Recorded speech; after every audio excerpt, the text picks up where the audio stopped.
Let's watch a full-length movie on YouTube with Mike Spiegelman. Let's watch a full-length movie on YouTube with Mike Spiegelman. Let's watch it. Hi, this is Carl. I wrote this song. I'm Mike's friend. My turn-ons are satin sheets. I love to be outdoors. Follow me on Twitter. Jokes to Carl. The French duh, not the duh. Let's watch a full-length movie on YouTube with Mike Spiegelman. Let's watch a full-length movie on YouTube with Mike Spiegelman. LWAFLMOYT. OYT. That doesn't sound right. OYT. Hey, that's an acronym. It stands for Let's Watch a Full-Length Movie on YouTube with Mike Spiegelman and Carl. Hi, Carl. Hi, Mike. Thank you very much for having me on. Looking forward to another exciting adventure. Oh, I'm excited that you're here on mutinyradio.fm. We are streaming right now, as we do every Sunday, 5 p.m. Eastern, 2 p.m. Pacific. We watch a full-length movie on YouTube. We want you to watch the movie with us, let us watch, and then we will want you to listen to our show at the same time. You're going to have to mute YouTube.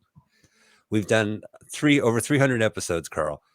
And this is the first time I think I said to mute YouTube while you're listening to. I was just thinking that. I guess I always thought it was pretty self-evident, but you're right. You know, maybe someone would be like, cool, I could watch some full-length movie and have some assholes yell in my ear while I'm trying to watch the movie. That sounds like our YouTube comments. Oh, yeah, right. Well, yeah, and I should mention we are a budding multimedia conglomerate. We are also on YouTube right now, as we are every week. Subscribe to LWAFLMOYT channel, and you'll get the movie and the commentary synced together. Otherwise, you can listen to us first on Sunday here at Mutiny Radio. We love for you to donate to Mutiny, as we always like you to do. You can go to Patreon. You can go to Venmo at Mutiny Radio, or you can just go to mutinyradio.fm and you'll see a big donate button. Go ahead, and we have fundraisers all the time to keep the station afloat. If you go subscribe to one of Mutiny Radio's Facebook pages, you can get the deets. And we also have a Facebook page called Let's Watch a Full-Length Movie on YouTube. Carl, what is the movie this week? Okay, this week we will watch Mesmerized. Now, what you put in the YouTube search engine is Mesmerized 1985. The truth is it's from 86, but we like the channel. Let's see here. Hold on. Yeah, 1985. They've just got it wrong. That's all. Mesmerized, M-E-S-M-E-R. Mesmer. M-E-S-M-E-R-I-Z-E-D. I-Z-E-D. Mesmerized, 1985. But don't believe the hype. It's 86. It's an 86 film. They shot it in 85. Whoop-de-doo. They said a lot of things in 85, huh? Goodies, right? Sure, why not? All right, well, that sounds good. So go ahead and type in Mesmerized, one of the worst words I can't spell. I know there's a Z. I think it's M-I-Z. Mesmerized. M-E-S-M-E-R. Thank you. I-Z-E-D. Yeah, that one. Like my polo shirt right now, IZID. Yeah. All right, well, enough laughs. Let's get to the movie. Go ahead, Mesmerized, 1985. You're going to find it. It is, what's it? Father John, Pastor Bob. We like the channel Reverend Shaw. Reverend Shaw. My apologies, Reverend. Go ahead and click the link. Once you get the movie going, make sure there's no ads. There's no ads. Reverend Shaw is a cool guy. Yeah. Hit pause, move the timer to 00. When we say go, we're going to hit the go button, play button at the same time. We're really thrilled. The person who's going to say go is a celebrity comedian that Carl chatted with earlier. Yes. Carl, take it away. Ladies and gentlemen, welcome back to Celebrity Comedian Countdown, this time with Mike Keegan. Welcome, Mike. Thank you very much, Carl. Appreciate it. Thanks for having me on. Now, we met at Scotty's, which is in New Jersey, and that's what I wanted to raise first because you sort of think of yourself and sell yourself as a Long Island comedian, but I've seen you out there in Staten Island and a lot of Jersey. I mean, you're all over the place. You still think of yourself, what, because that's your home base? I still do because I don't really consider myself a road comedian. I do the tri-state area. I have a lot of clubs that I love that I work in the tri-state area, Connecticut, Jersey. I used to do Atlantic City a lot at the Brigada.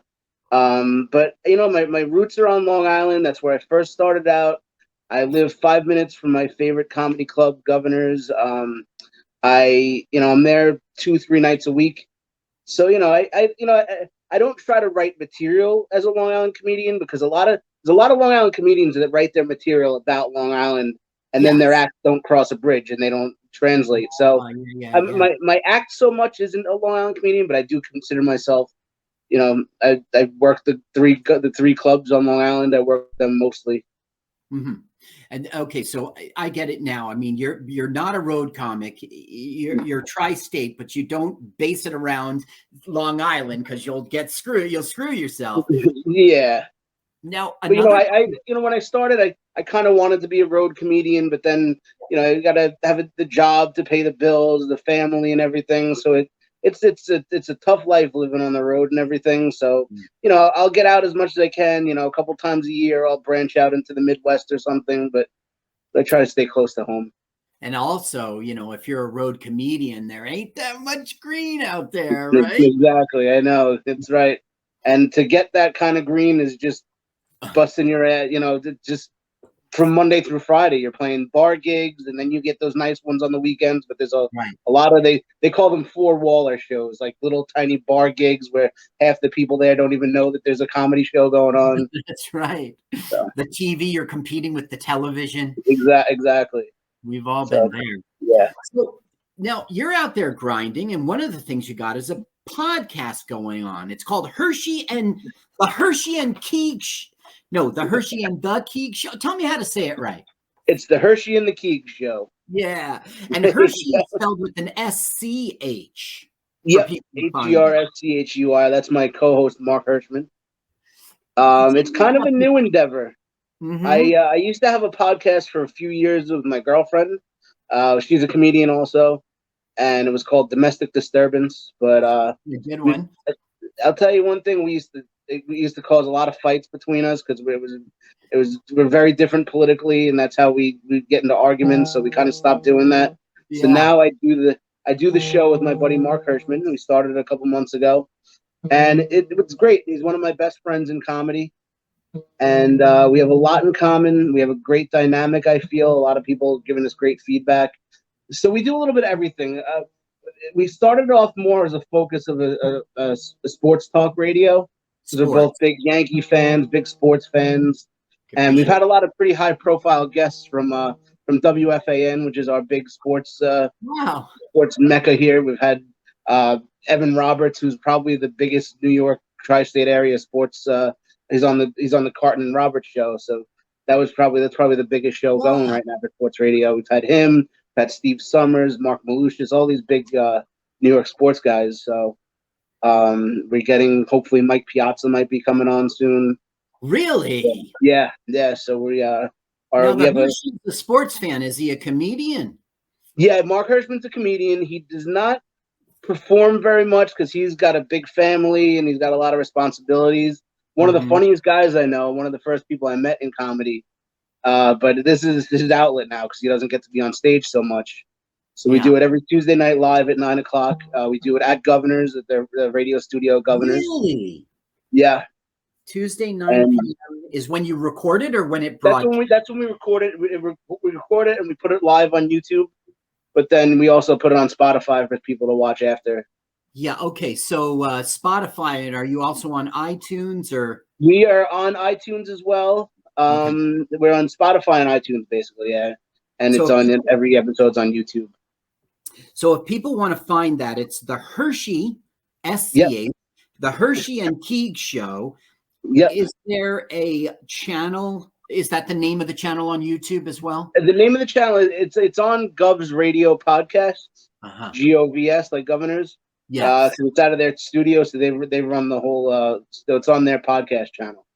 Okay, now, YouTube, that's one thing, but you're streaming out there on better platforms than that. You got an Amazon special called Comics Watching Comics, And I think, tell me about this premise. I think I already know about it. I think I applied and was denied. It was a really cool thing. A comedian from New Jersey, Kevin Goatee, he started this thing, and it's basically they get comics. You do a 2-minute set, and they have 3 professional comics that judge the comics, and they do it after we all record our sets. They do it at a remote location, watch every set, and they critique it. And I won. I was the winner of season 3. So it was really cool. And you know what? The day that I recorded it, so there were 90 comics that did each a 2-minute set at the New York Comedy Club on Second Street in the city.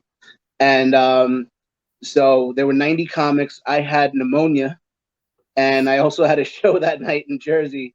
So when I recorded the set, I was just like delirious. It was just, I had waited 4 hours to get on stage there, and I had pneumonia, and it went actually pretty well, and I got some good feedback, and I actually ended up winning the season. So it's a cool credit to have. It's on Amazon. You could buy it on Amazon. Wow. And to win out of 90 people, and you're way under the weather, and you have somewhere to go. Yeah, right. Exactly. It was a rough day, but it was a lot of fun. Thank you, Carl. Now, okay, this is not going to be the end of your streaming. In August, you've got this comedy special coming up. Tell me about that. Yep. So I have a comedy special coming up. It's August 26th. We're recording it at Governor's Comedy Club here in Levittown on Long Island. It's called Captain America, and Captain America is how you actually pronounce it. But so yeah, it's going to be my first 40-minute special. My friend John Moses, who's a Jersey comedian, also originally from Canada. John Moses is a great guy. He's starting a record label, so he asked a couple of comics to be the first ones to record specials for him. So he's doing all the production, and I'm really looking forward to it. It's going to be a lot of fun. They just built a new room at Governor's. It's called the Giggle Room. So it's not the main stage. It's another stage they have there. The room holds 90 people. Okay. And it's just a great intimate room to record the special. So I'm really looking forward to it. Yeah, that sounds terrific, boy. You really are in with Governors, and it's, being the Giggle Room or not, when the thing is filmed, it's going to be at Governors, right?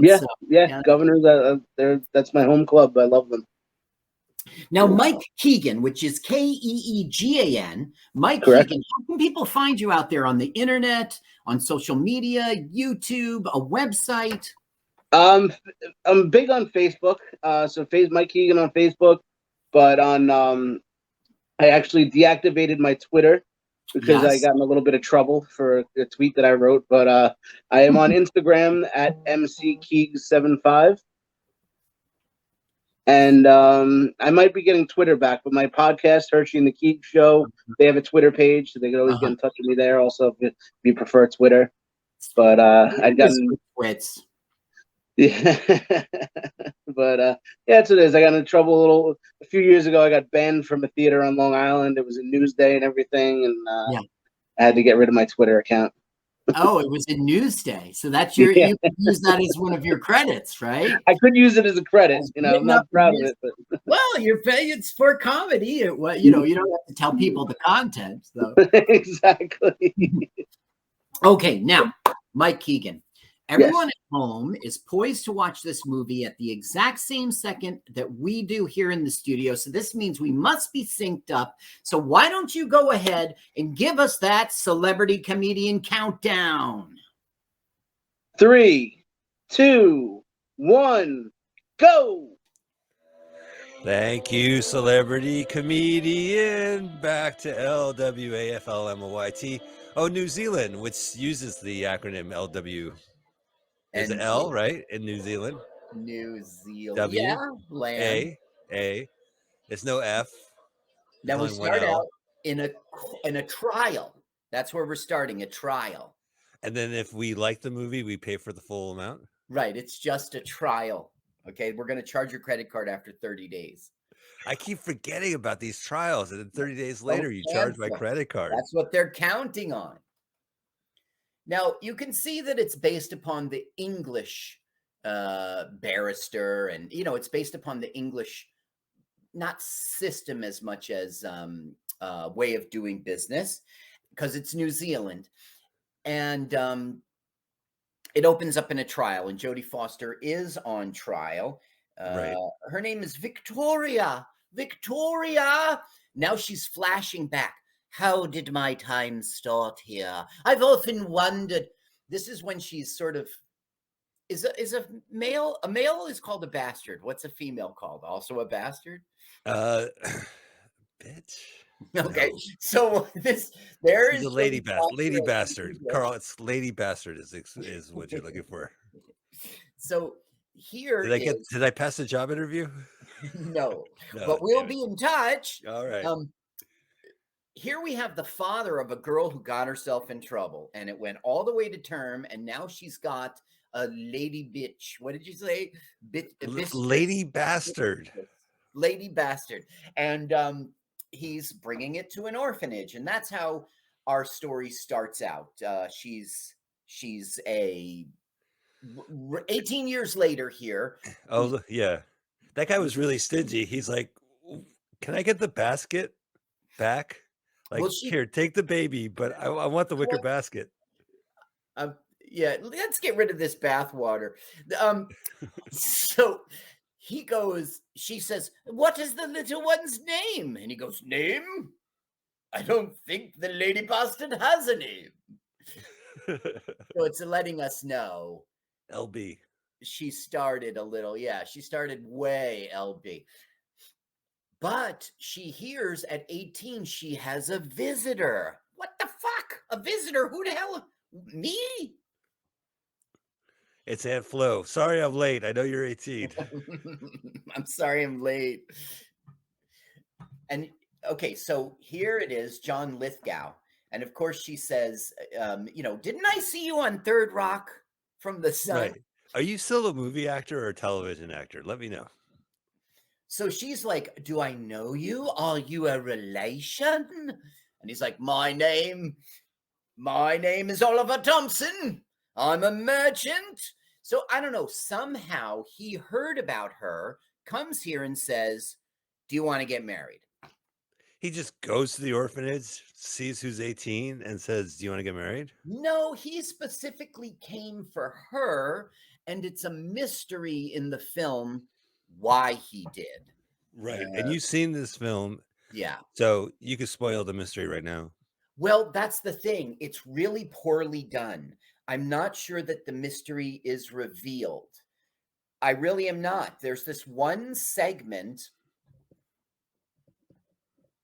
Let's watch. Okay, but it's not a very important mystery. Okay. Like, it doesn't lead to, and that's why you picked me.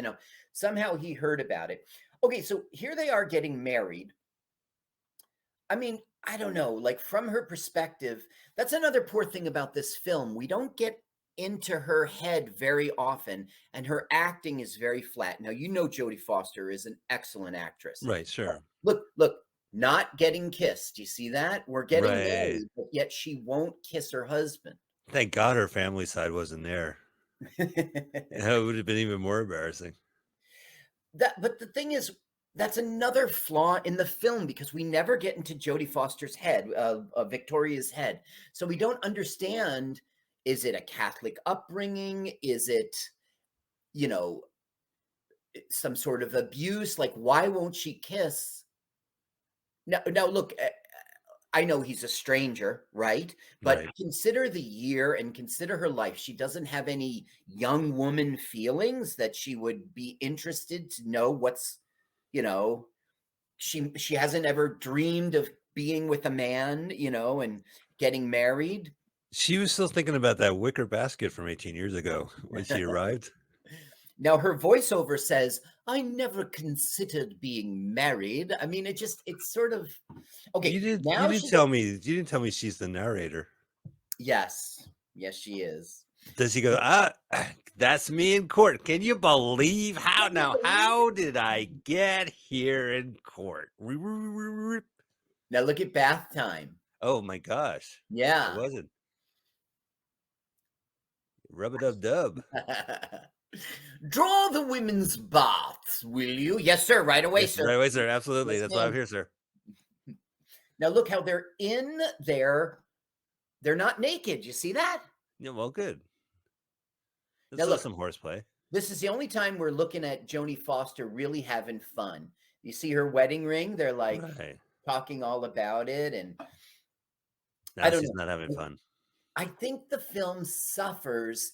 I've already said it like 2 or 3 times. I think the film suffers in that we don't understand Victoria's motivations. We don't understand why she's not interested in sex, and we don't understand why she was very interested to get married. I mean, you can assume like she's a person with no family. She's an orphan. She needs a way out. Now, this young lady is from the orphanage, right? Like she joined them. Yes. So what happened is they got married, and then he was like, "Surprise, we're not going to be together. You have to Ooh, come of age." this He is an was RKO challenge production. Challenge on RKO. I'll This watch it. was a serious film, an RKO film. There was Challenge Corporation Services. I guess that's why you saw that. There was Orion Ward and Camperdown. These are 4 Camper production down. companies. MESMER. Oh, see, I thought this said mermaid. I am so fucked. I phased out. Look at Now me. she's Me during the pandemic, my hair. her new husband has sent for her and paid money for her to be taken on this ship, and she is going to the Bay of Islands. She's never Oh, been there before. It's still part of New Zealand, but you know, in the 1880s, you pretty we much don't were, travel that yeah, much. you're on the farm, you're at the So orphanage. the ship has humans and like farm stuff. It's basically like you pay a fee. And so merchants would pay a fee or farmers would pay a fee to do their goods as well as a person. You just buy a ticket. Gotcha. Magnificent ship. One man, one goat, please. Now we're getting backstory cheaply through a conversation. Are you going to family? I'm going to my husband. Sean, let's go from Buckaroo Banzai. I've never been there before. Oh, you know, I haven't even heard Jodie Foster. You can listen. There's Yep, too late. Too Too late. late. I'll tell you As what. always, the Now she's studio is going to go lacking. home to her husband, and unceremoniously, her husband's not going to be there. He's at his dad's house because his dad is sick. It's kind of flat. He's no good, right? This movie is he's an abuser. It's no, he's a controller. Listen, it's a hard question, right?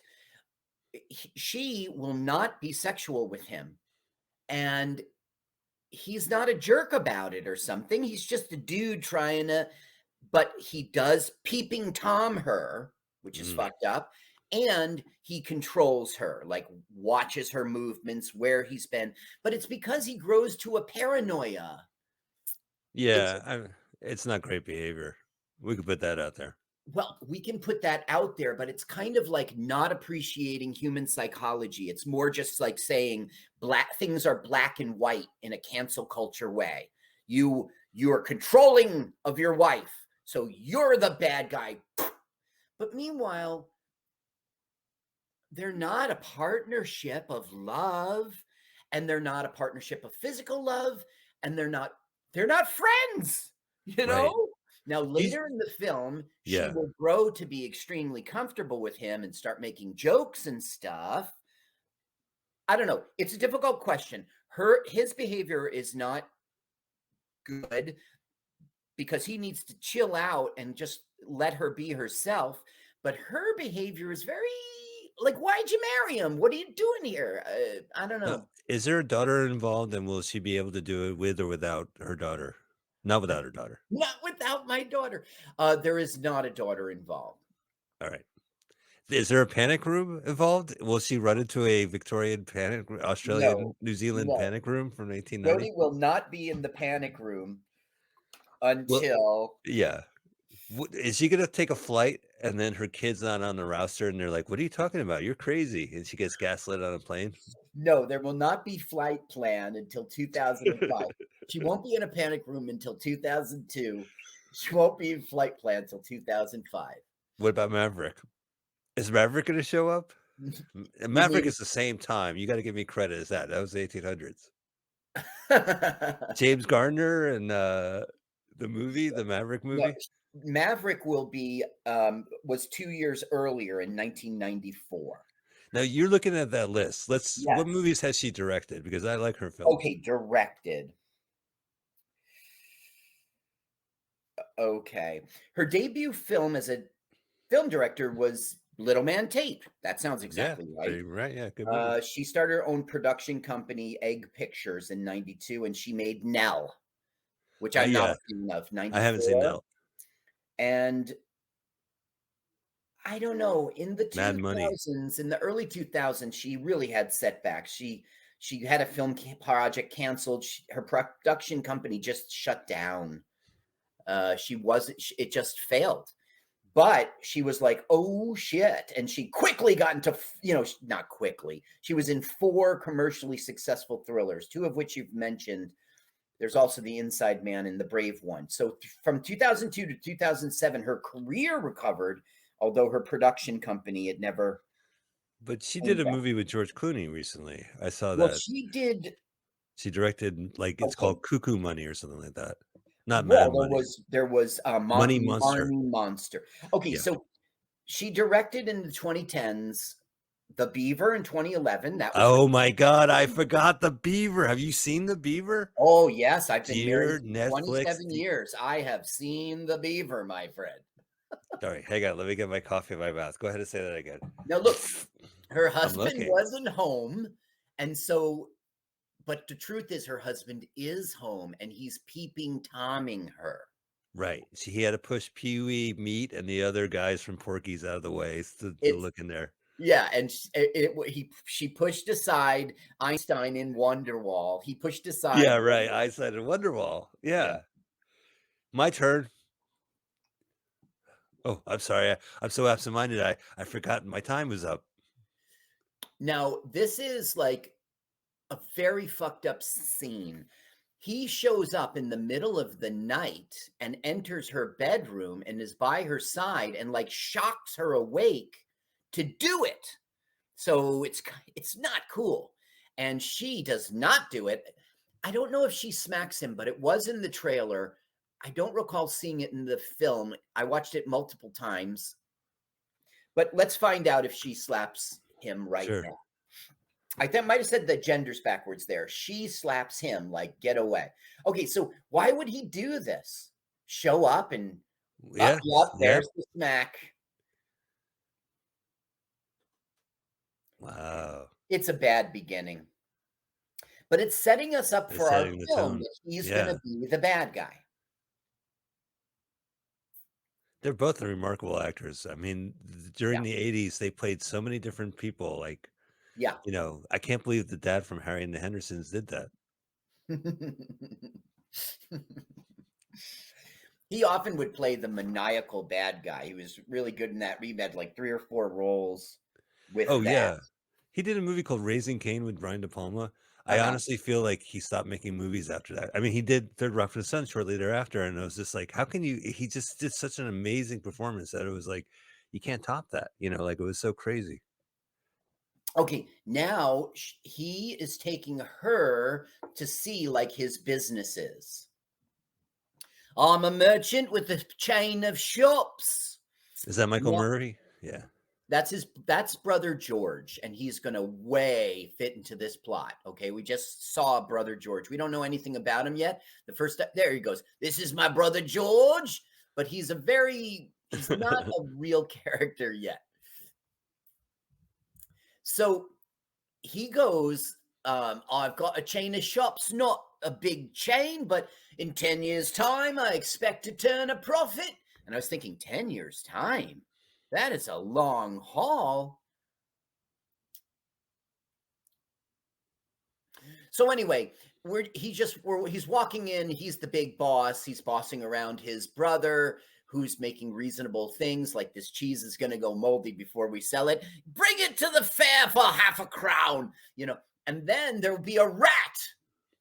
Yeah. Oh my God, there it is. Oh, this is so much excitement.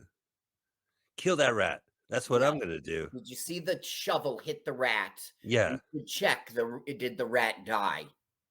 Oh, Dot-com. I did. You know, actually, I was talking to Jim Henson's estate, and when Yes. they were hired to do the puppetry as a rat in there, and they said then Now the look, puppeteer's hand got hurt. he got him himself. Oliver Thompson, the boss himself, got the rats. Rat So it's a catcher. big celebration for him. And even George is happy. But George is noticing, look, she's The covered cheese. in flour. For the first time, they make eye contact and a little bit of a connection. He wasn't checking the cheese because that cheese on the table looked kind of moldy. Kind of moldy, right? I was Yeah. thinking the same thing. I would sell it to the carnival at half price.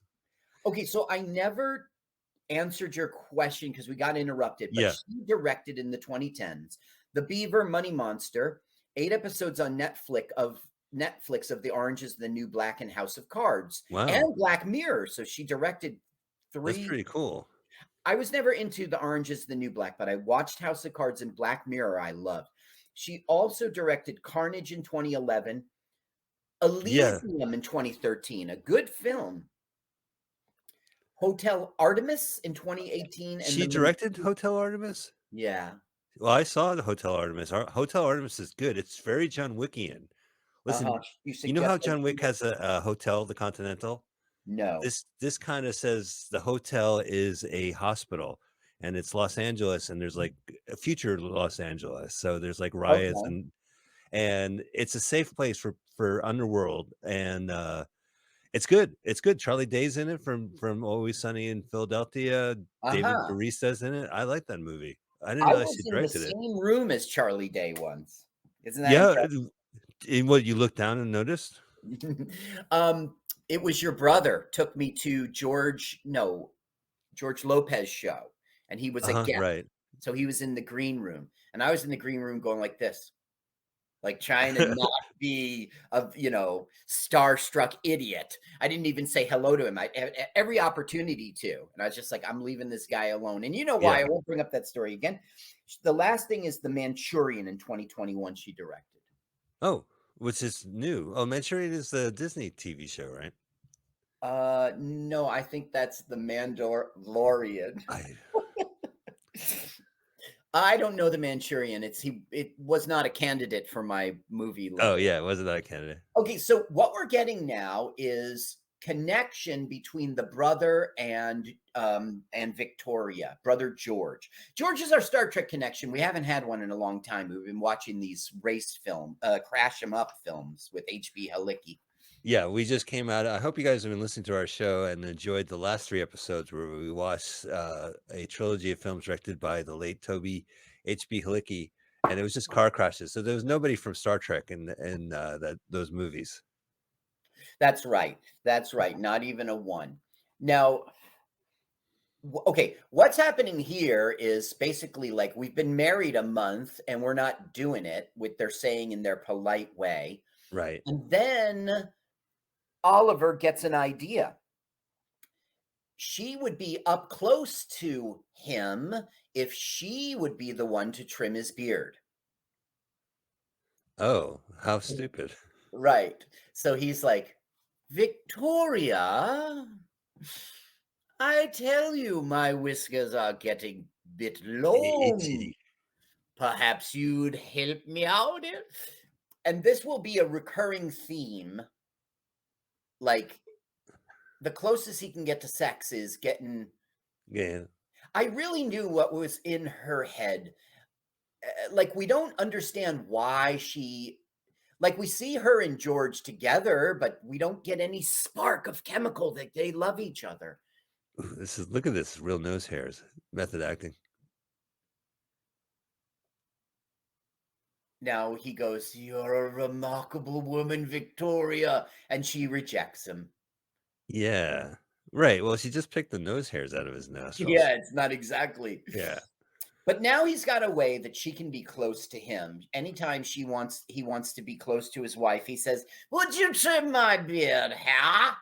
We're going to go back to trial, and I'll be in the jury box going, she had to do what? Innocent, Your Honor. So now we meet the father, who's a fucking asshole, and that's a part of the point. And she's like, "What is this, a kennel?" He's never met the wife ever, and he's already like yelling to take this dog out of the house, and just being a jerk. Right. Well, Anthony Hopkins, he was a jerk. Oh no, it isn't. Oh, it's the guy from Hill Street Blues. Uh, No, it's Coach from Listen, I Cheers. looked this guy up, and he was hardly anything, so I didn't. His name is Yeah. Red Evans, and I didn't find him to be interesting, so I didn't write anything down. Do you think he's performing? Where's Red? Check out Red Evans' Live? itinerary. Yeah, live. Dot live. Yeah, right now he's doing dinner theater. The twist is he's eating dinner. And there's no show. That would be an interesting twist on dinner theater, right? You do a play in which you're at the table, and basically you get it's the length of your dinner, So anyway, it's like shut the door, and he takes advantage of that to go try to have a moment with her, and she doesn't go for it. But they will in a minute. They're going to connect. She was at the door by George. By George. Let me just tell you about this George, Sure. Hey, just because we're on him. Keep talking, Carl. Why? What? Oh, Michael. All right. So Dan Shore is George's name. I won't waste it now. I'll wait till Mike is back. So here, basically, we're having for the first time, look, there's a secret room. And he says, I used to hide from these horrible people too when I was a kid. I'm still hiding from them. And Jodie Foster is learning about this secret room, and that they can relate to each other because they both dislike the brother and father, or the husband and father-in-law. And now Jodie finds the peepholes, and I wish Mike was here for it. And she is traumatized. This asshole's been peeping on me. She's very embarrassed. She has been freely naked and changing, and John Lithgow's been observing.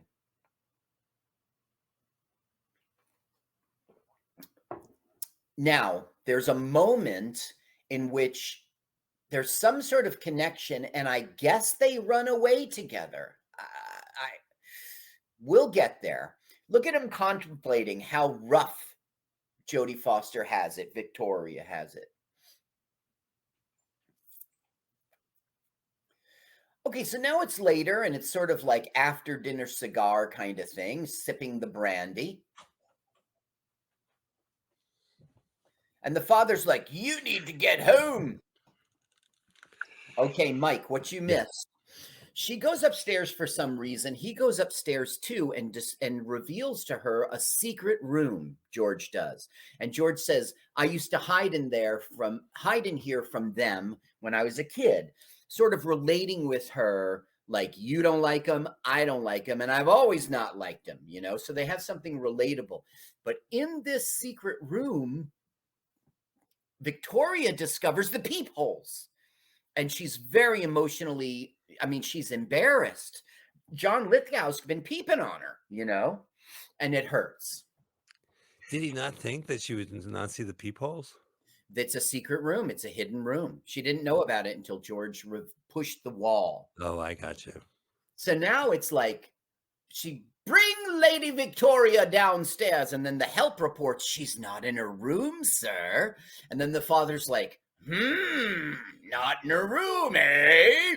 And then John Lithgow is like, you shouldn't just judge. You're too quick to judge. But it's true. She's out and about. He's out in the rain looking for his wife. Right. Victoria! Which is a Duran Duran song. Victoria! No, it's Victor. Well, you know what? I get the movie Tracks has a song at the end goes victorious.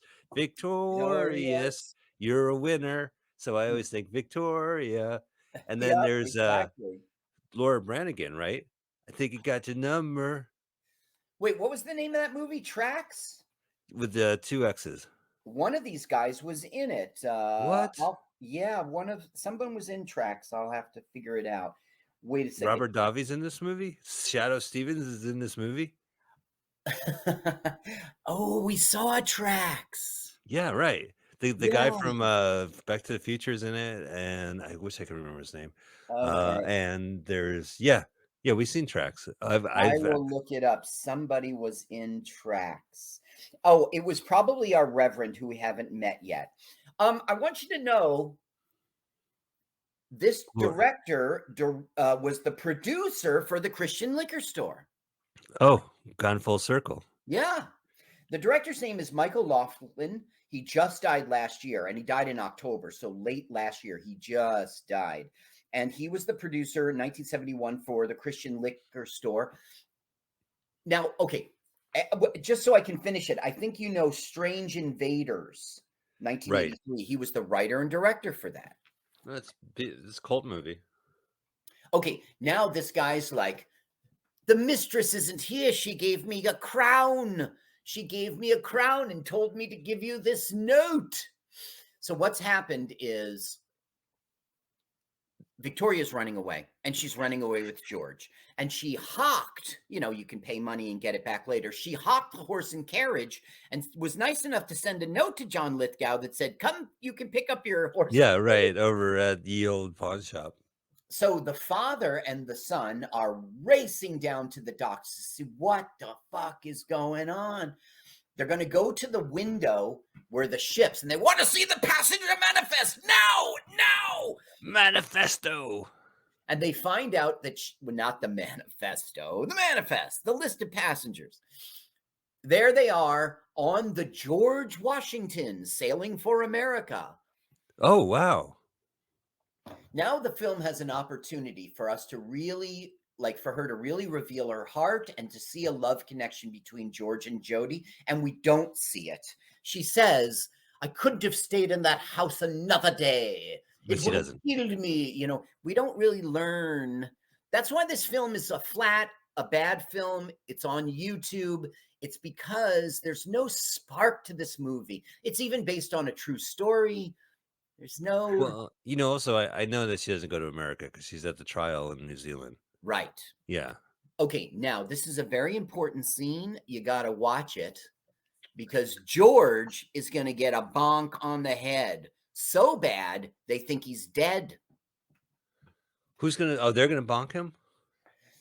Well, I'll ruin it for you. It's going to be Jody by mistake. Victoria has got a candlestick, just like in Clue, right, to hit John Lithgow on the head, but by mistake.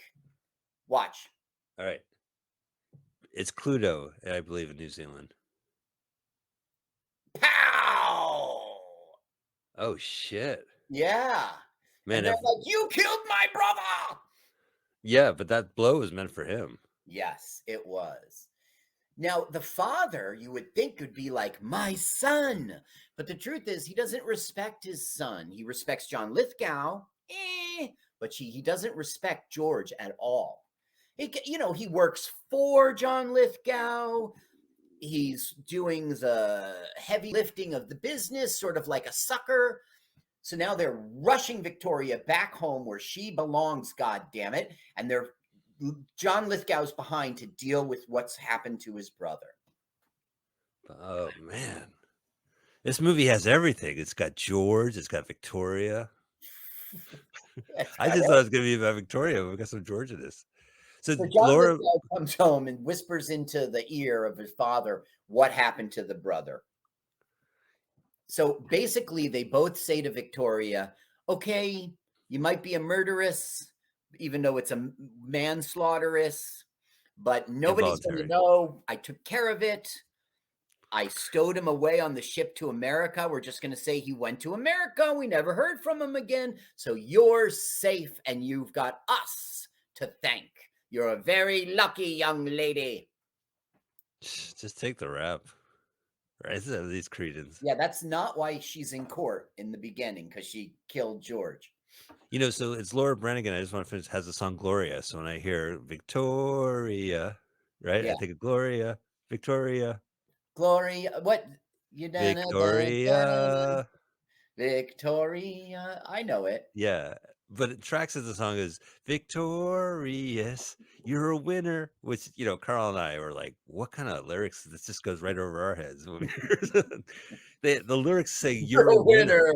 Well, I can't relate. What is he talking about? Yeah, I don't get Now, is there a translate button? now George, we're not going to see for a lot of the film now, okay? Because Yeah. he's dead. Allegedly. So the house But is going I to be just wanna burning in say- the final reel. It's damsels in distress, and who breaks open the door? Right. He's the Bruce Willis of this film. Right. He's in the beginning, he's in the end, and now he's got dementia. Okay, so George is our Star Trek connection. He was in Star Trek The Next Generation as a Ferengi doctor, and he reprises that role on Star Trek Voyager. But he was also in Solar Crisis 1990, which we saw.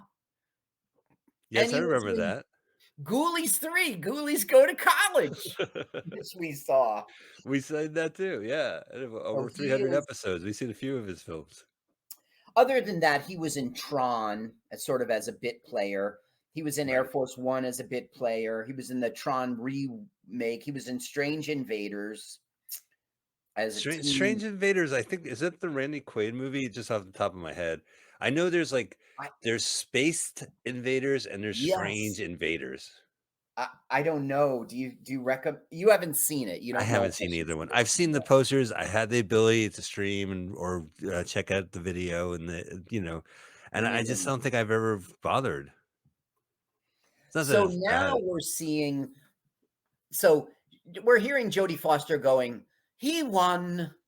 I was his wife. Life went on as he expected. I was pregnant with his child. Oh, so they did it.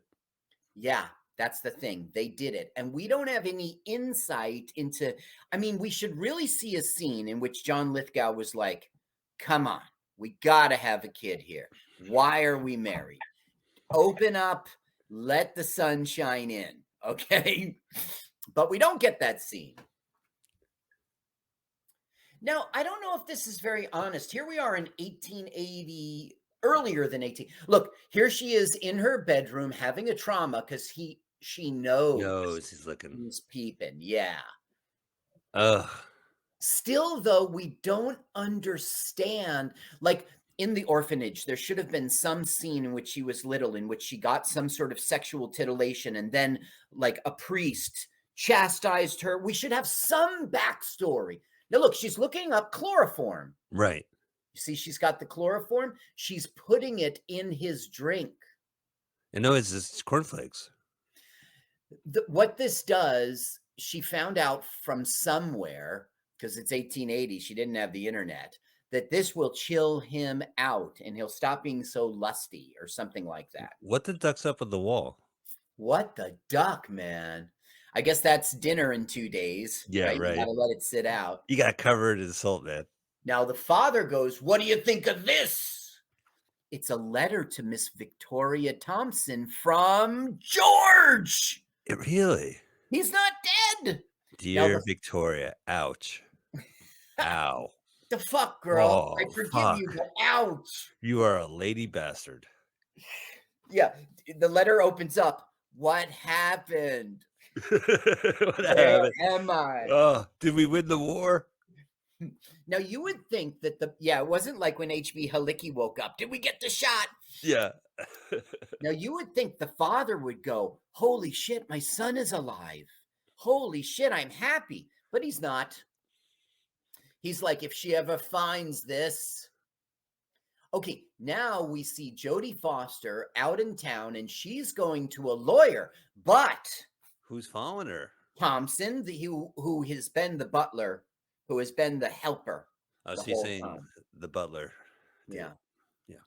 No, not the butler did it. He's like the servant of the house. There's two servants, a woman and a man. He's the man. Now the lawyer's scoffing at her request to divorce. Right, as it was during the time. Yeah, well, it's simply not done. He says this man doesn't beat you. This man is respectful to you. This man gives you the comforts of his home. You got 3 dogs. He says, if every woman got divorced in the Bay Islands, there'd be no children.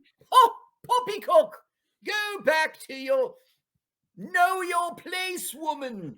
Guys swinging. Listen, as a polygamist, I'm appalled. I'm appalled. It's against my morals. Can you imagine if my 8 wives divorced me? Ridiculous. What would I do? Okay, I could lose one. There's only 7 nights a week, but but that's it. Oh, look. Do you think she was number 27? Yeah. Next. Next. So That's an old-timey calendar. it's a calendar. So she is saying to herself, like, I must free myself. Again, it's a weakness of the film. We really don't understand what's going on. So there's lots of pictures and postcards from George. He really misses Victoria. Because it's 1880, he has no idea if it's okay. Even getting there. So Wilson comes home, not Wilson. George. Old Thompson. Old Thompson comes home and explains that she was at a lawyer's. What the fuck? You know, she's trying to divorce you, sir. Okay, now we're at church and we're learning this new character, who is Wilson. That's why I keep saying Wilson by mistake. He's Reverend Wilson. You know this guy's face. He's been in he was in Manhattan with Woody Allen. That's where I got to know him from. He was in MASH. Oh yeah, he looks like he was in every other episode of Yes. Well, no, the movie. The movie. Oh, the movie? Oh, all right. He was in Batman Returns in '92. He was He was in the line right behind Batman at the Returns line at Macy's. He was the mayor. At the Returns line. Yeah, Batman Returns. I like to return Walmart. Yeah, he's like, this cow doesn't fit. I want to return this bat hook. What seems to be the? Do you have a receipt? A Batman. Batman. Fucking stole this. We need a receipt. Listen, I need to know the date of purchase and the purchase amount, the item. It should be all on your receipt, Batman. So now John Lithgow is walking Jody home going, listen, you fucking bitch. I know you're at the goddamn lawyers to divorce me. I can't trust you. From now on, you will be accompanied by old Thompson everywhere you go. Well, old Thompson is Pennywise, right? Alfred, he's the butler. I don't want to say butler because he does everything. He watches the dogs. He's like Dom DeLuise in Going Bananas. Is his manservant. Now you see her fainted. Did you see in the field? He's walking with her and he's like, you will be accompanied. Okay, now she's giving birth. And now it's going to be not without my daughter. But guess what? The whole film's going to be without her daughter. Can you guess why? Oh, no. Well, she can't even do that right. Well, let's give a warning because I think I know what's going to happen. Well, it's not going to be so tragic because it's a movie and, you know. No. Yep. Now, okay, this is the last time I'll say it for the entire film. Sure. If we knew what was in her heart, this film would be a good drama that we'd be into. I remember this scene from the trailer last week. Yeah. Yeah. Now, it's 3 feet under because it's an infant. You know what? Young Mike has a whole book full of stillborn jokes. Oh, yeah. Back in 19. That sounds right. Yeah, I thought that was hysterical. I remember I used to say to you every now and again, I used to say, Michael, don't you have any conscience? Don't you have any? Where you sure got it now, boy. Yeah, no, I caught up on my conscience. Oh, man. You used to say, okay, I like middle Mike. Like, I did like that. I loved you, but I didn't. It was really too far. You had no filter. I liked you. I still like 1992 through 1994 Mike the best. Right. Well, that was after I got a filter. That's when I developed a filter. That's when I wasn't wild. Before you started driving to San Francisco, right? Right. And you crash landed there, and I didn't see you in person. I sent you the letters, and you developed a moral compass. Somewhere you grew up. I left New Jersey. That's what it was? Yeah. No, I don't know. Okay, now Wilson will begin to prominently fit into the, God has cursed me now. God would never judge you for this. He's fell into our plot. Yeah, I've seen him in let me everything. just tell you, he was in an unmarried woman in 78, and that's how he really got to have fame. It's what led to Manhattan with Woody Allen. Wow. And he was in What's Up, Doc? Now, this movie was also released under the title of My Letter to George in 1985.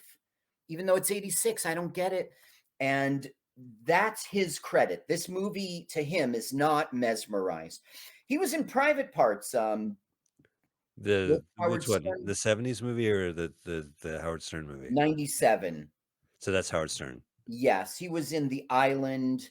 He was in X-Men. Yeah, I've seen him in everything. I mean, I've seen those films.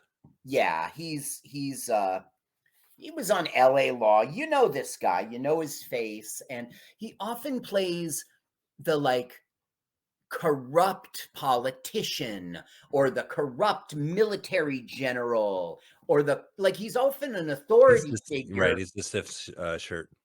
Right, who's got something going on. So now she comes to visit and she's like turning on the charm as if he's an escape route from her marriage, but that won't play out. Okay. What instead will happen, he'll be like, for a reverend, you sure do have a lot of pagan collections. One of the things he has is a hypnotism book. And like, she will fall in love with the concept of hypnotism. It will fascinate her. It would memorize her? Mesmerize, no. Fascination and no. When you're mesmerized, you're like hypnotized. A physical object and you're go into a trance kind of thing. Like a hypnotist trance? Yes. Okay. I'm sorry. I said a letter to George. A letter from George? Okay. The titles, where are they? Here they are. Mesmerized during production and upon release in Australia. Yeah. The UK. It was released in the US in 86 as My Letter to George. Elsewhere, it was called Shocked.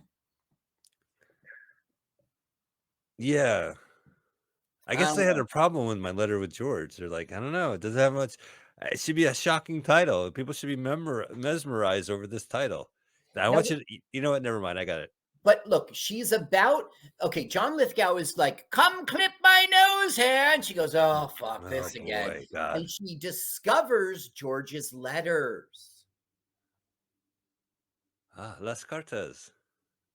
No, he's not Jorge. He's George.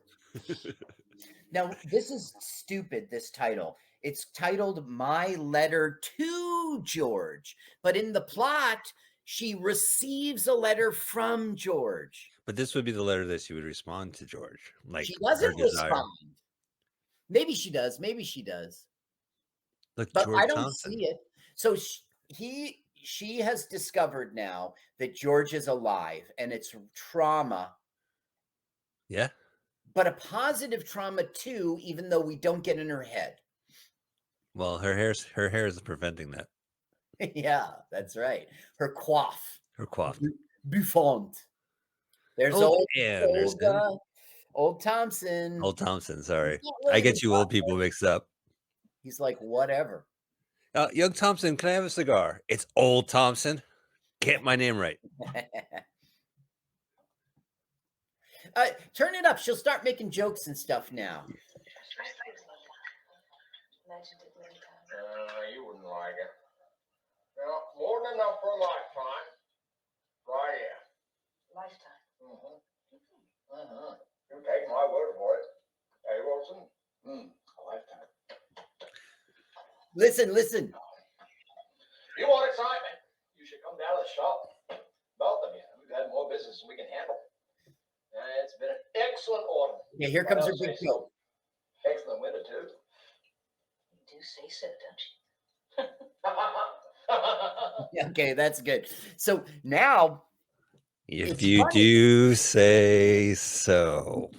Well, it's saying you go on and on about your fucking business. I'm writing some jokes right now. Do you mind? And then I'm stealing that for the open Stealing mic. it for Jodie Foster. You Discredit didn't her. say so. Yeah. No, I only steal from you, Michael, because I steal out of love. Okay, But I so steal from Jodie Foster. yeah, well, then I'm not stealing from you anymore. Yeah. I steal from you, and I steal from Amy Schumer. Because what's she gonna say? I stole that first. So Wilson super laughed at her joke, and John Lithgow was laughing at it because I'm a blowhard. And then he sees he's a little jealous. Right. And there they are walking alone together. You know, looks lovely. New Zealand people were pissed off about this film. Because it's a true life, scandal. No. The true life scandal actually happened in London. This is extremely loosely based on it. Oh, okay. Let me tell you about that first. Sure. It's called the Pimlico mystery or the Pimlico poisoning mystery. Okay. The name given to the circumstances surrounding the 1886 death of Thomas Edwin Bartlett, not even the same name, possibly at the hands of his wife, Adelaide Blanchett Bartlett, in the not even the same name. No. A fatal quantity of chloroform was found in Mr. Bartlett's stomach, despite not having it caused any damage to his throat or windpipe. No evidence of how it got there. Therefore, she was acquitted. The jury's own statement. The prosecution could not prove how Mrs. Bartlett could have committed the crime. So she was, and that's it. Now, here, John Lithgow is going, I asked you to cut my nose hair and you still haven't done it. And she's going, listen, this is a fascinating book about hypnotism. Really? Yeah. I'm all ears. Why don't we listen again? Okay, here we go. Do not.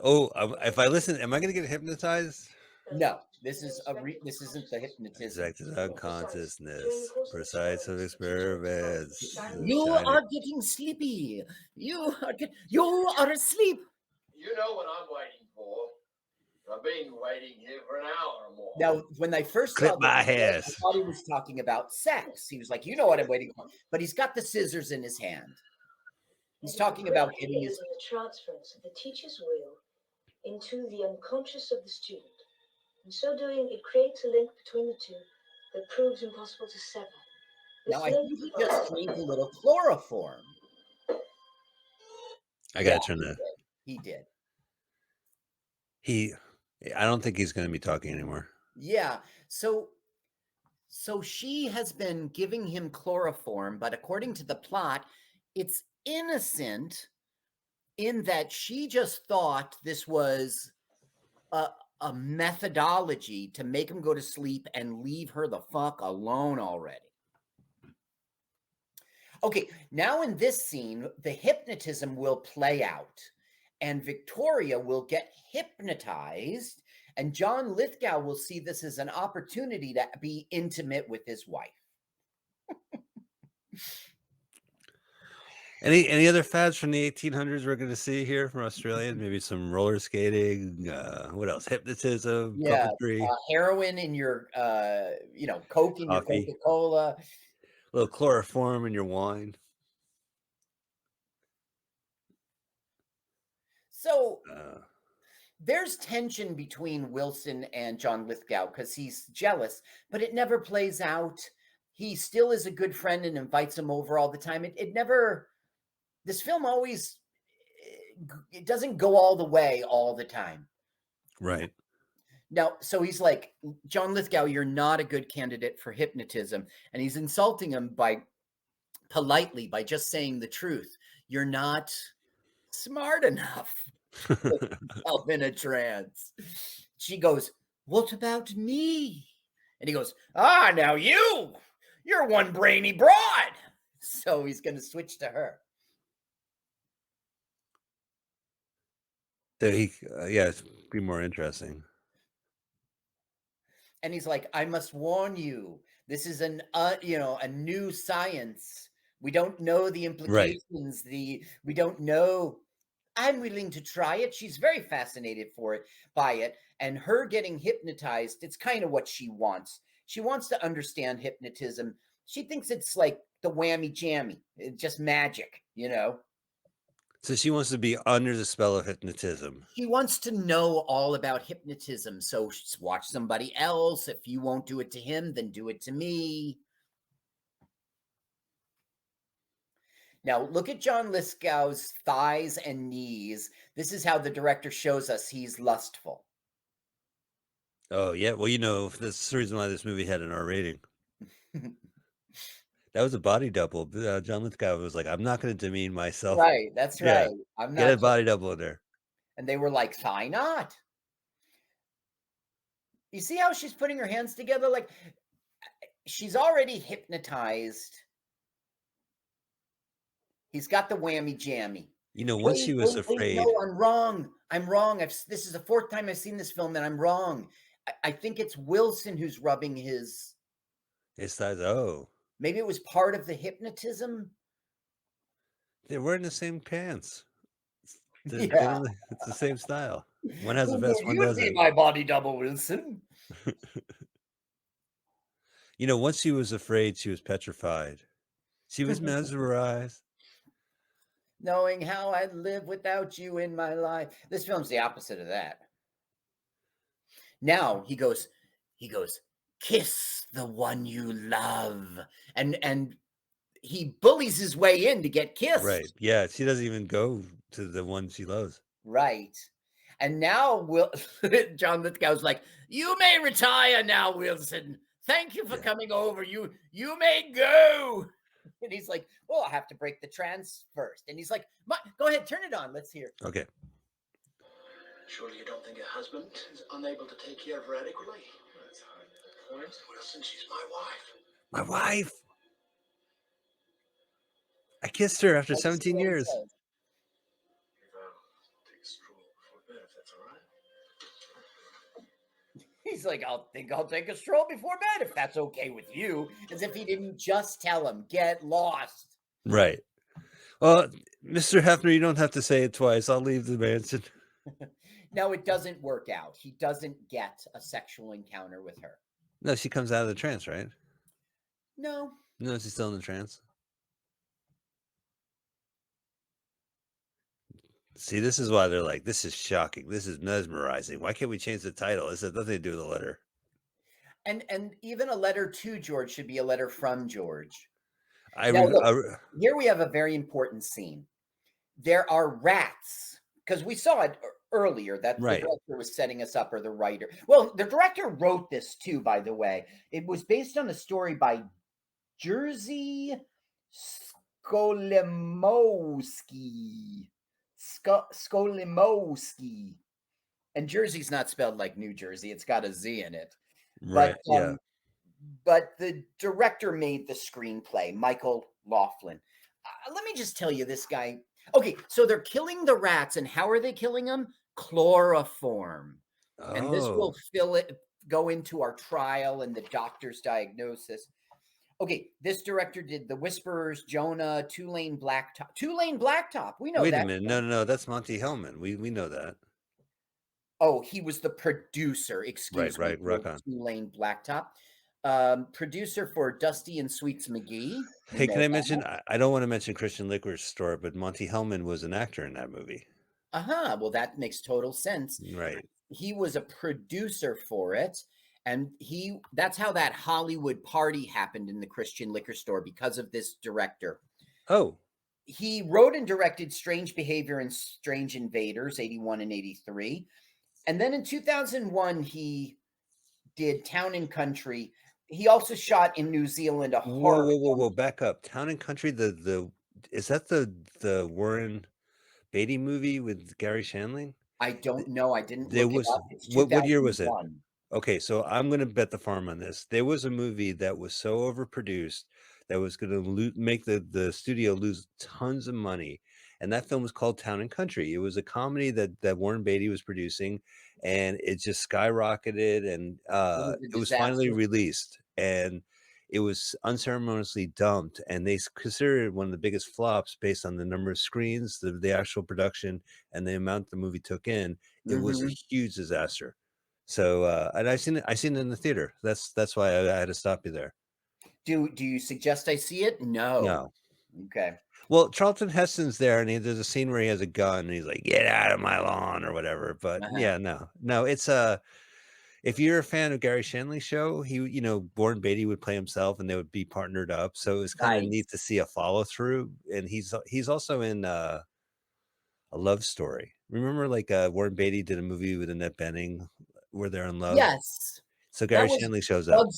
that was That wasn't Bugsy. That was like I don't remember, but all right. I got to tell you for the plot, right? yeah, please.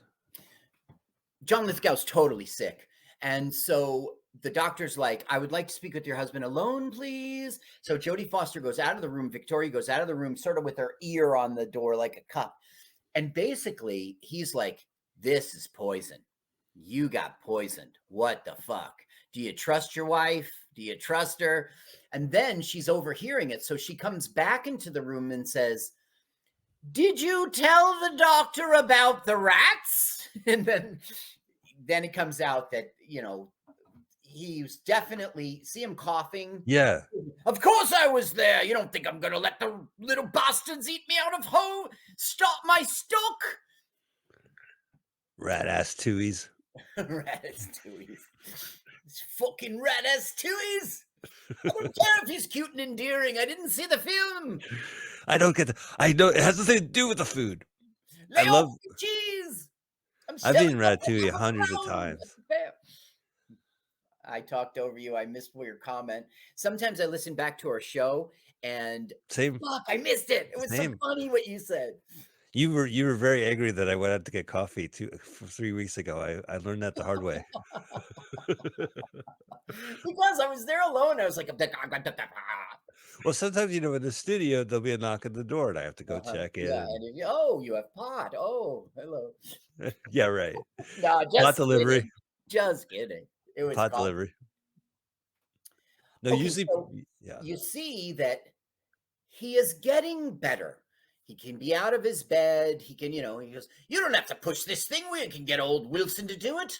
I don't mind it. It's good exercise. And I don't know. He's getting better is what this scene Are they is all about. bonding? Are they becoming friends? No. Okay, they bond in that if you live in the same place with the person and it's like the 1800s and you ain't going nowhere, who Right. else is there to talk to? And of course, you have frames of reference. Remember last week, Wilson washed the dogs? What a joke. So they know each other well and they're more than acquaintances. They've had sex, they've tried to have a kid, but no, they don't bond. They don't love each other. You see what I was saying about the film? Like, is he really so horrible? Right? I mean, she went to the. He is horrible because look, she's looking for those letters. Okay, yeah, he's a piece of shit for hiding George. He's a piece of shit for peeping Tom on her. Even though you can understand the lustful desire of a man when there's no internet pornography, there's no side chicks, there's no nothing but your wife. And I mean, I'm married, and I'm like, I don't get it. Like I'm a teenager, and I don't get any. But still, you don't do that. You don't do that. That's creepy. Well, back then they had to like swipe blood right to indicate that they were attracted to you. You had to swipe blood right. Okay, so she's reading. We're seeing a flashback of when he was writing it, and he's like, "Listen, let's listen." Oh, Johnny on the spot. Thanks, Mike. Hey, I had this really good sandwich the other day. You should check out this place, Jersey Mike's. He goes, LOL. It was my fault that time. The voiceover already happened. No, I heard it. Yes, there's still a Blimpies on Bloomfield Avenue. Can you believe it after all those years? Didn't I send you a picture of where Crazy Rhythms record store? Yeah. Which it's in The Sopranos. Really? So he shows up in Montclair a lot. He goes to the pharmacy in Watchung Plaza in the first season. And of course, the junior gets his high school girlfriend from Montclair High. But there's a scene like where he gets shot. It's right outside of Crazy Rhythms. Uh-huh. So Well, I guess West Caldwell is very close to Montclair, and that's where, or He was it lives. He lives. Caldwell He Park? lives in Kearney, doesn't he? Like the No, off. that's where that shop with the pig on it, the butcher Yeah, shop is. that's in Kearney. That's a mobster. Is that their office? I don't know. They're at Bada Bing a lot. I don't know. Yeah, Bada Bing, the famous strip club, Bada Bing. So Jodie Foster says to the servant lady, whose name is, I don't know. She's such a nothing in this film. Is it Zoe Bell? It was Zoe Bell's first role. There's no Zoe Bell in this film. It's It doesn't ring a Zoe Bell. Okay, so she's like, I'll get his dinner for him. And of course, it's because she's putting chloroform. She's now learned, look at him. yeah. She has now learned that he is dying from chloroform. She was giving him chloroform. Now the rats have come along. This is her chance to fucking kill him. So now he's talking about how he had a dream. One of the things I don't get is there's no evidence that chloroform destroyed his throat. So how could it have gotten to his stomach? But meanwhile, this film claims that she's doing it. So how does that? He seems like she was giving him this poison, and then he was in the room full of poison. Mm-hmm. And so she's deciding, like, how much more poison do I need? Well, no, she learned from the doctor it's the poison that's doing it. And then we had the scenes, the segment in which he was getting better. And so Jodie Foster's like, okay, well, fate isn't going to do this for me. I got to step in and do this on my own. So now she's feeding him chloroform every meal. Oh, I want you to rest up, have some soup. I see your wife had made you some cream chloroform soup. Cream of chloroform. Now, one thing that does not make sense to the plot is she will tell the doctor that she was giving him chloroform to get him to stop being so lustful. Of course, she won't say it that way. And she's also sort of coming on to the doctor in an 1880s way. When there was no sexuality in not Victoria, England, but Victoria times, just touching a hand, a woman shouldn't be doing that. No. And so it was, like you see a little of her leg. You never see a woman's leg. So it was, So I don't understand why, but she reveals to him that she's been doing it. I'll tell you to turn up the sound for that conversation because okay, I got this. I got my hand on the studio board. Now look at him looking at her. I don't think it's lustful. I think he's suspicious. I don't know. I think he's suspicious. He looks at him. He looks at her. He looks at him. He's putting the pieces together. He's like an idiot Perot. But she'll actually tell him. Do you think Perot movies would be a lot more fun if he was an idiot? It's Poirot, and they did that with Inspector Clouseau. Oh, I got you. It's been done. I saw Death on the Nile, the latest Poirot movie. Mm-hmm. They give the origin of his mustache. He claims that it wasn't true, and that was. But oh no, I'm thinking of Death on Nile. Denial.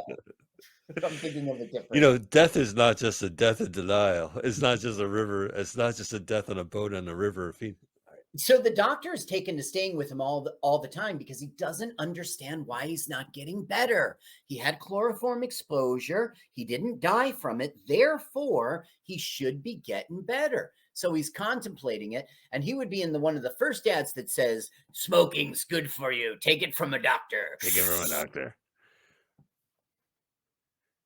Now with asbestos.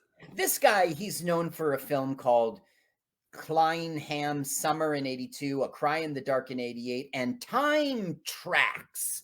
That's how I messed that up in 93. Oh, I see. Not tracks, but time tracks. Right, Time Tracks. That sounds kind of cool. I feel like I should go into the YouTube and see if Time Tracks, whatever 93, that is.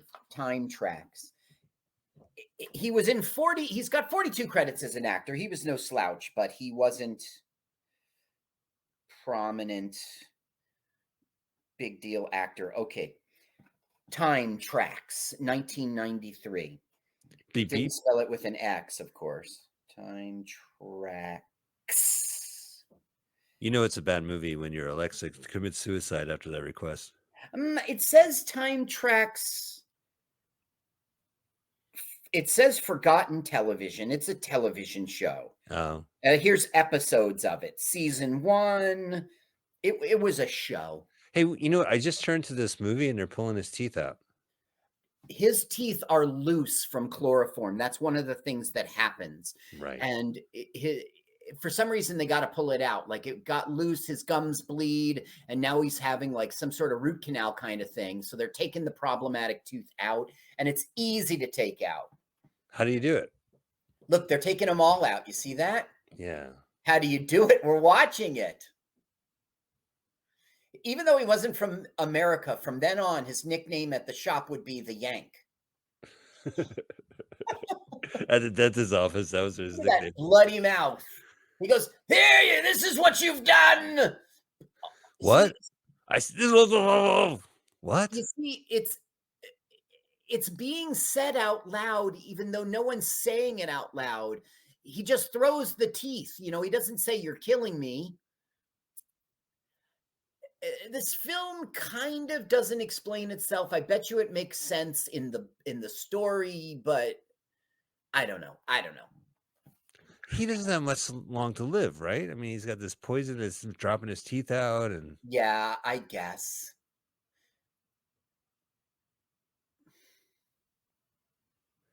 oh, they're waiting for their DoorDash. It's been 40 minutes. Should have ordered pizza.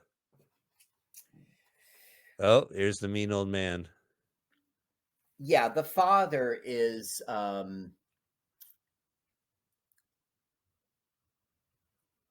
the father just says, okay, John Lithgow's not dead yet, but when he dies, the father will be like, "You fucking did this. I'll see you in court." Okay, well, there he is dead. There he is. So this is the big event. The tagline is, there's two of them: a love triangle of passion and murder. So I guess the triangle's got to be, yeah. The ultimate price is paid for a young girl's loss of innocence. I think that is a unfair tag. It doesn't fit the movie, but that's the tag. Right. This was filmed in Australia and New Zealand, and there was a protest about it, also in the United Kingdom and the U.S. But why I don't was there a know protest? Because they took the story, they make New Zealanders look like It's because ruthless they weren't idiots. New Zealanders weren't in it. Here it is. In a paper article entitled "Actors Choose Direct Protest," published June 21, 1984, in New Zealand's Auckland Star, the paper reported, "Actors Equity will consider direct protest against an action against the $1.5 million film production, even though it was $4.5 million. Mesmerized," spelled with an S, not a Z, because they're New Zealanders, Weird. "for its use of 5 overseas actors." So there's Jody, there's Murphy, there's Lithgow. That's 3, right? Yes, and I don't know the others. Okay, now they're doing the autopsy, and they'll find no damage through his throat. That's okay. New Zealanders had been deprived of work for those roles. He says that Jodie Foster was famous enough to give extra box office attractiveness overseas, but the others were not. The producer, Tony Guiane, is interested in the slightest bit of casting America's over auditioning Kiwis. That's their own nickname for themselves. Right.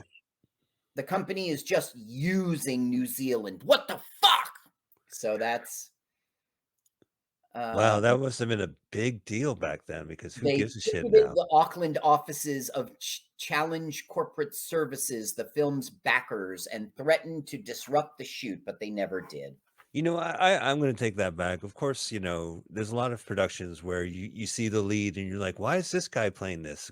Can't they find someone else? Like, do they really need, like, you know, Matthew McConaughey to play this guy? Can't they? So yeah, I can see that they could have gone with a New Casting Zealander. directors make choices based on who Draw. it's all right, box office draw. Now, the casting director doesn't really make the choice unless it's a minor role. It's up to the directors. They arrange the auditions and such, and the directors and producers, they make choices with the casting director. Okay, now she has been arrested and she's accused of murder. She's talking to a barrister and finds out the barrister she really wanted has gone away. And it's basically like, I'm fucked now. It's basically the director showing us she's in peril, she's in danger, she's going to be, she'll be hanged if they find out that she murdered him. And the film has made no secret that she did. Yeah. Even though they don't know it from the true story.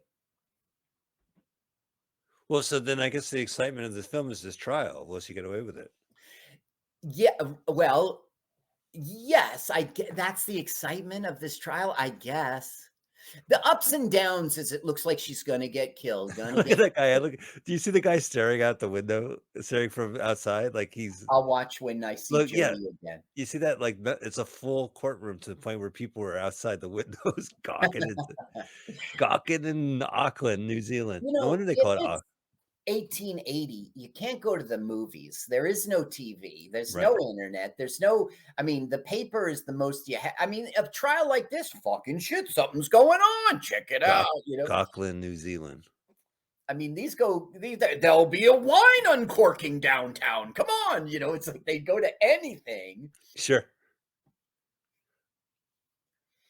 Now, here's the doctor. I don't know. Basically, the first half of the trial is all sorts of damning evidence. And by the way, the scene in which she reveals to him, it didn't show up. When I first started watching this film, I watched a different channel, and the quality of the video was pretty bad. I discovered this one. I said, I'm switching to this one. So the third time I watched this, I watched it with this, and I guess I didn't notice that scene had been omitted.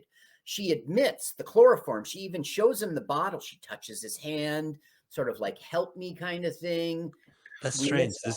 That's cut from the scene? I guess, or did you see a scene in which he was... No. Chloroform bottles dropped Reverend Shaw, we're calling you out, Reverend Shaw. What happened? Yeah, that's right. Yeah. But in the other channel, I watched the whole thing. We didn't see them bathing. Remember at the orphanage, we didn't see that. So I think I remember that scene. That's the one with 3 women in a tub bathing. It was all the women, and they were wearing their clothes, even though they were in the bath. Yeah, I think I remember. Well, that showed up in this cut and not the other channel. Oh, go ahead, listen. Let's see if the chloroform's getting taught. Oh, here it is. Turn it up. Here it is. I was wrong. It's a flashback. When Oliver fell ill, he began to behave very strangely. See him touching? Yeah. She knows what she's doing. But this is his word right now. This is in his story. He's remembering and not telling the court. Not telling the court. He's keeping it to himself. We love each other like brother and sister. I asked him to get me some chloroform so that I might quiet Oliver when he got too insistent. Quiet him when he got too insistent. I applied a drop to his face on a pad of cotton wool. So she... All right, she admitted it. Turn it up. Come on. This is the whammy jammy. Here's the chloroform. Ooh. Now he gives it a sniff like a dummy. Yes, it's really chloroform. 2, 3, timber. Watch it drop. Whoa! No more of the whammy jammy, lady. There were some 4, possibly 5 fluid answers, which we didn't see when it crashed. What he's saying is, yes, I saw chloroform, but I also saw all sorts of chemicals that are used for cleaning, So he's lying to the court about, he doesn't reveal the conversation in which she actually admits she gives him chloroform all the time. Okay, I'm trying to see the gawkers outside. I see faces. Yeah, look, it looks like the movie Popeye, where they're all staring out the windows like that. but do they hear? No, not really. They just, maybe there's a color commentary guy outside. Priest punts on the chloroform question. Interesting. He, of course, had a flashback. The thing is, I'm blown away that Jodie Foster's acting is so flat. It must have been that's the way they saw the character, because her career. When we saw Bugsy Malone, I was reading you the stat that, like, at the age of 13, she had done 10 films and been on TV series. Right, we watched her in Bugsy Malone, and which I didn't remember for some reason last week. Now, the internet claims that her breakthrough film was Taxi Driver, and that would go on to Little Foxes. So even though she had been very active, even in Alice Doesn't Live Here Anymore, and Disney's Napoleon was When did she do Freaky Friday? that Or was The in Parent Trap? 76, and she 76, became okay. like a teen idol off of that for a short while. Right. She wasn't in Bad News Bears, right? Am I? No. No. I know why you say No, that. I know who I'm thinking of. Yeah. I'm thinking of someone else. Okay, now, this is also a flashback. It's a scene that we didn't see. I mistakenly thought that we saw all this stuff before the trial. Right, but These now are flashbacks. So when he's about to die, he'll like try to choke her to death, but he'll die in the middle of trying to strangle her. But she knows the truth. She is a killer, and she is hiding from. Okay, he's like, read to me, and it's a little bit analogous to their real life situation. Go ahead, listen again. Okay, sure. I do not like green eggs and ham. There's an axiom I believe among polite lovers that nothing is so effective as an unintentional compliment. Herr Wiening's unintentionality, as he would have called it, was most effective.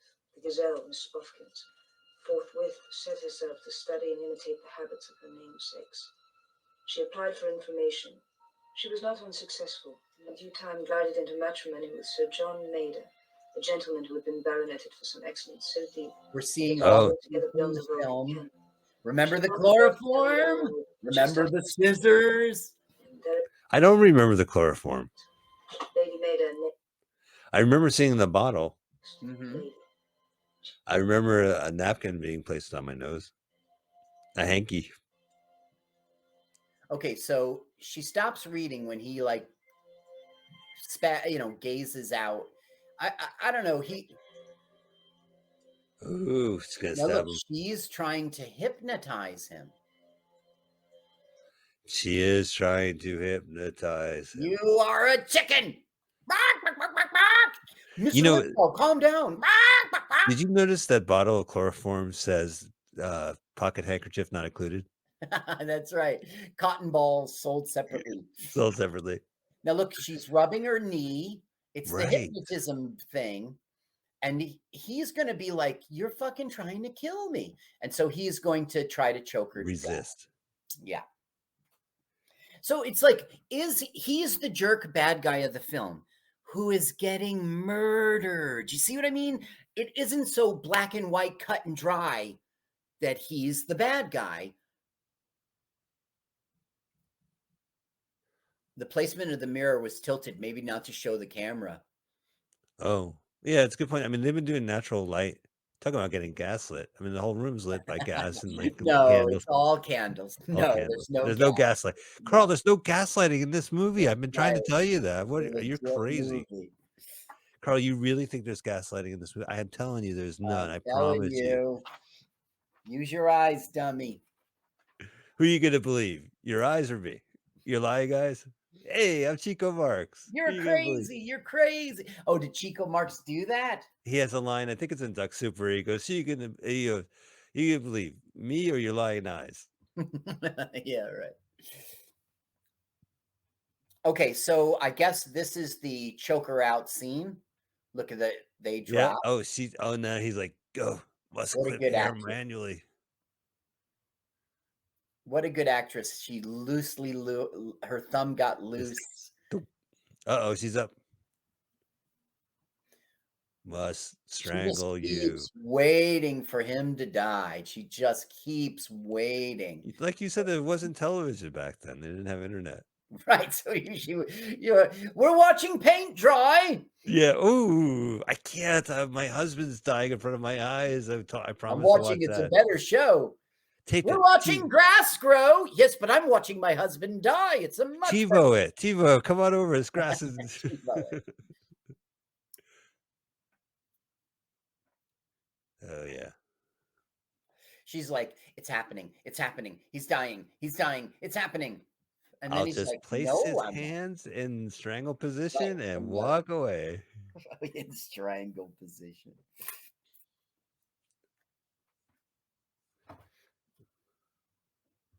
Oh, there's the fainting couch. What is she looking at? What is this film doing? There's What's some. going on in her mind? We never learn. We never find out. Is old Thompson having a bonfire? I guess. And he's got 3 of them going. Oh, Right. John Look, Lithgow. I smell s'mores. Somebody's cooking hot dogs on a stick. Must murder Foster. Hey, that's funny. She was a foster child, but she wasn't. She was an orphan. It's not the same. She wasn't a foster child. Her last name was Foster, but she was an orphan. Here he comes. Here he comes. Ah! I'm pretending. I'm acting. I'm acting. You know, they had to film this scene several times because Lithgow kept choking. What? Oh, his performance? Yeah. Oh, I'm sorry. I choked. No, that's choked. okay. This film. That's Okay, what we're rolling roll 'em. camera. Oh, I'm sorry. I choked again. No, John, that's what we want.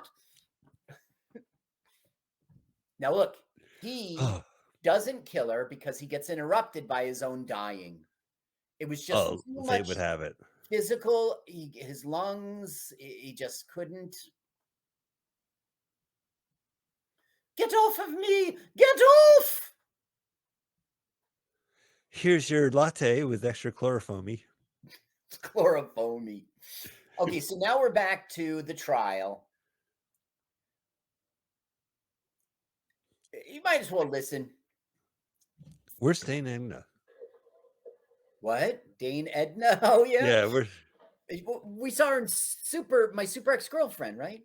we saw her in the Barry. What was the guy's name? God damn it. The Australian. His name was Barry in that film. Right. Barry? Stop calling me Barry. Wait, his name was like Dr. Doom or something.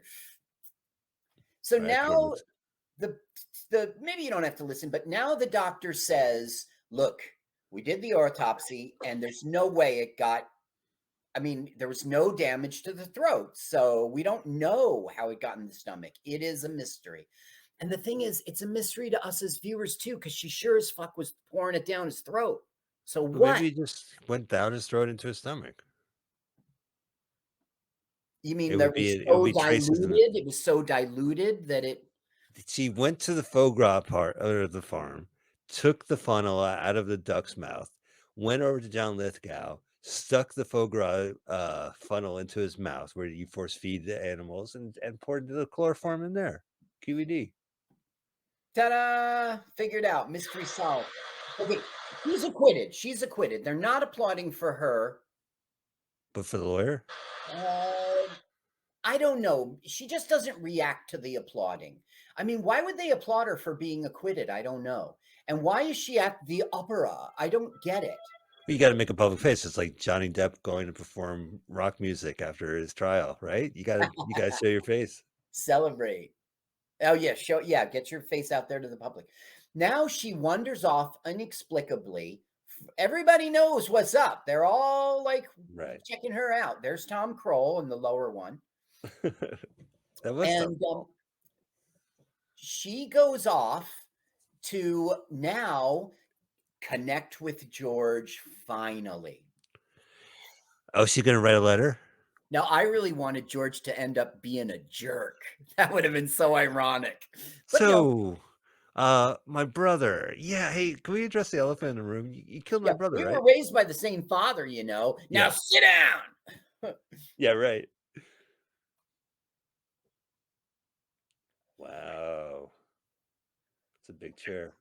Now, I don't know why, but she gives this guy a letter and money, and he takes it to George, so that we can meet up. I don't know why we have this scene.